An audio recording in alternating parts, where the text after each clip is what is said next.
As a matter of fact, when I spoke to him on the phone, he talked about he wanted us to be the Finland of Europe. And I pointed out to him at the time, for real, that you're not only get the Finland of Europe, you're going to get the Finlandization, not of Europe. You're going to see Europe joining NATO. I really don't know what he said at the end of that sentence. I don't think he knows what he said either. This is Joe Biden, who will be forever known as the Resident of the United States. On his way out the door, Biden decided to ignore process and legal precedent by simply declaring a new constitutional amendment into existence. In a written statement, which I'm sure Joe Biden wrote all by himself, he said the following: "I have supported the Equal Rights Amendment for more than 50 years, and I have long been clear that no one should be discriminated against based on their sex. We as a nation must affirm and protect women's full equality once and for all." On January 27, 2020, the Commonwealth of Virginia became the 38th state to ratify the Equal Rights Amendment. So Joe Biden has supported the ERA for 50 years, but it took him nearly 4 years of his residency to say anything about it. Typical Joe Biden. So before we go any further, what is the Equal Rights Amendment? Well, it's a proposed amendment to the Constitution that reads in part, "Equal rights under the law shall not be denied or abridged by the United States or by any state on account of sex." L. Purnell of The Federalist writes that the ERA is designed to sound innocuous, but there are plenty of good ways our government and society treat women and men differently, based on the recognition that women and men are biologically different. Women aren't required to register for selective service. Correctional facilities, shelters, and locker rooms are divided by sex for good reason. There are legal protections for pregnant and nursing mothers in the workplace. Under the ERA, those distinctions designed to protect women would be on the chopping block as fast as the ACLU could find a pervy male client who wants to sue his way into a woman-only space. Today, I affirm the Equal Rights Amendment to have cleared all the necessary hurdles to be added to the U.S. Constitution now. The Equal Rights Amendment is the law of the land now. It's the 28th Amendment to the Constitution now. No, it's not.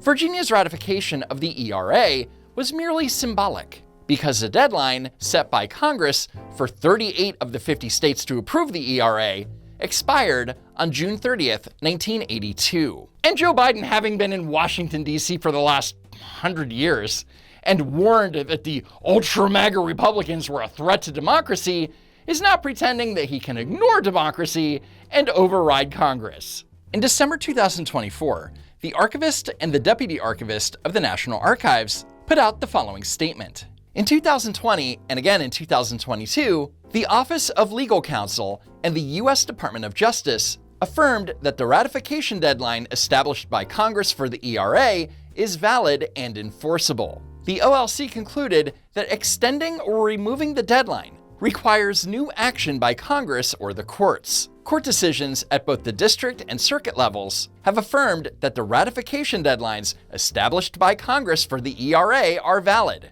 Therefore, the Archivist of the United States cannot legally publish the Equal Rights Amendment. But instead of listening to his own Justice Department or the OLC, Biden has decided to look to outside sources.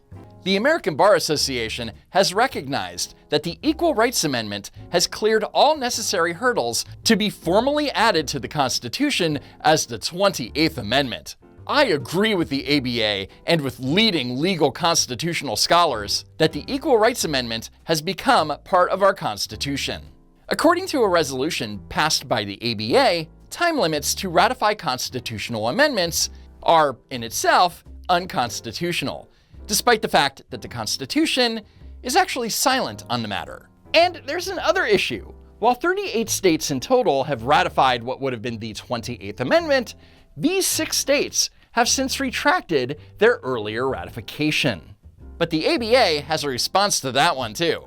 They claim that Article 5 of the Constitution does not permit a state to rescind its ratification of an amendment, which is not accurate, as Article 5 doesn't say anything barring states from changing their mind before an amendment is officially ratified by 3/4 of the country.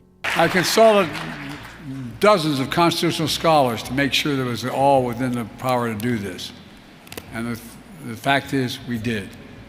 And remember, this is the same Joe Biden who consulted legal experts about several of his policies, which the Supreme Court would find unconstitutional, including his vaccine mandate, his pandemic-related federal moratorium on residential evictions, and his student loan forgiveness scam. And this is the same Joe Biden who insists, to this very day, that he could have won the 2024 election and beat Donald Trump. Mr. President, do you regret your decision to run for re-election? Do you think that that made it easier for your predecessor to now become your successor? I don't think so. I think I would have beaten Trump, could have beaten Trump, and I think that Kamala could have beaten Trump, would have beaten Trump. Kamala could have and would have beaten Trump. Someone want to tell him that she did in fact run and not win, or I don't know. Kamala could have beaten Trump. Now, let's take a look at the Democratic National Committee, where several candidates running for DNC chair participated in a forum and could not answer the following basic question. Specifically, President Biden, should he have dropped out sooner, and did him not dropping out sooner hurt the brand for voters we're talking about? It's an academic exercise that's not even worth answering because we can't change the past. The only thing we can do is focus on the future, and that's the lessons that I'm interested in learning from this last election. It does none of us any good to hypothesize about what could have happened if Joe Biden dropped out earlier, because we can't, it's not going to help inform the future. Respectfully, this is a hard question. Right. And if you're not willing to answer those hard questions, how can you? I am answering it. I am answering it. And that was Ken Martin, the chairperson of the Minnesota DFL party. The answer to the question is obvious, but admitting that Biden should have dropped out sooner would also be admitting that they knew of Biden's mental and physical decline. Governor O'Malley, same question to you. By day 5 of my first 100 days, I will appoint an after-action review. I also choose not to call it an autopsy, and I also choose not to engage in your questions that I'm sure will be something that history books will study.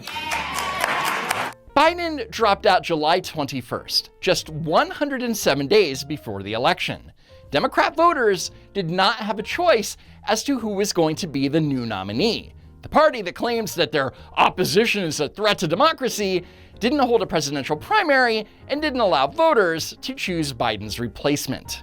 Instead, the DNC installed the most unpopular vice president in modern American history. Someone who suggests we should terminate the Constitution of the United States should never again stand behind the seal of the President of the United States. Never again! Never again! But instead of admitting that maybe it was a mistake to not allow Democrat voters to actually vote for a new Democrat nominee because democracy, they would rather blame everyone else, including, bizarrely, the press. Our problem is we trusted you all. Your job was to inform the American people about what was going on in this country.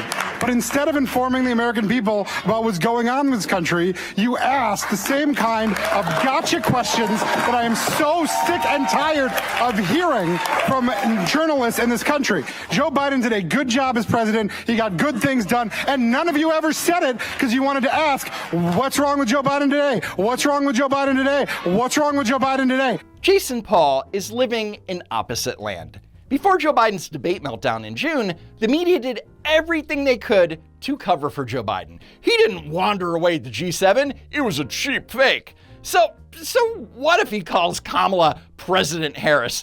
He has a stutter. Who cares if Joe Biden forgot when he was vice president or when he keeps saying that his son dies in Iraq and can't recall the year that his son died? Who remembers that kind of stuff? And because the media didn't inform the American people about what was going on, it became impossible for us to get any message out. And because we couldn't get any message out, nobody knew what we did, and that's why we lost the damn election. It is your people's fault, and I'm sick of it. I'm sorry. You can't blame the media for not doing enough to push the Democrats' messaging. Saying otherwise is a rewrite of history. But if anything, you have to blame the media for not questioning Joe Biden's obvious mental and physical decline. Because had that happened, maybe Biden would have been forced to drop his bid for a second term. Another topic that came up at the DNC forum was Joe Biden's farewell address, where the resident warned about the influence of tech companies in politics. President Eisenhower spoke of the dangers of the military-industrial complex. He warned us then about, and I quote, the potential for the disastrous rise of misplaced power, end of quote.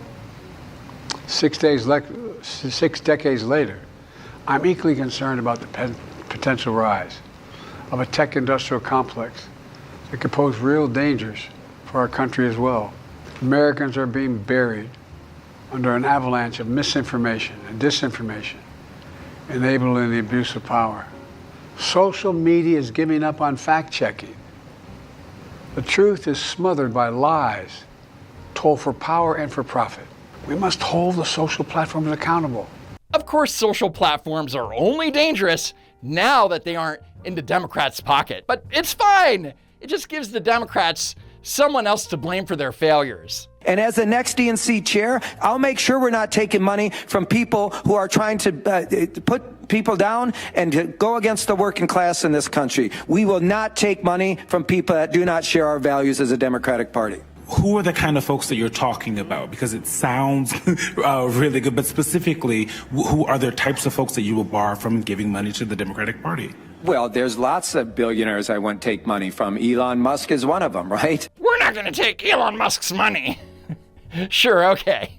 But something tells me that it's not a problem that the DNC is going to have to deal with. There's a lot of tech, this tech industrial complex that President Biden was talking about and others. There are a lot of donors there who are clearly working against the interest of working class people that I would not take money from. We're not going to take money from people that are actively union busting. We're not going to take money from the people that funded Stop the Steal and tried to topple our democracy. If they try to donate, we're going to send that money right back because it says something about who we are.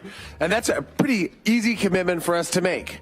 This is a vow that they cannot and will not keep. The DNC doesn't have the privilege of being picky, let me tell you, because the party is in shambles and currently without a leader. Elon Musk spent $277 million on the Republicans in the 2024 campaign. Do you think if he offered even a fraction of that to Democrats that they would say, nope, sorry? Really quickly, a show of hands from the others, a blanket ban on tech execs as chair of the Democratic Party. Contributions. All right. And just like the Democrat Party itself, it's all bluster and empty promises. Anyway, that's it for now. Thank you so much for watching, and hope to see you next time, if there is a next time.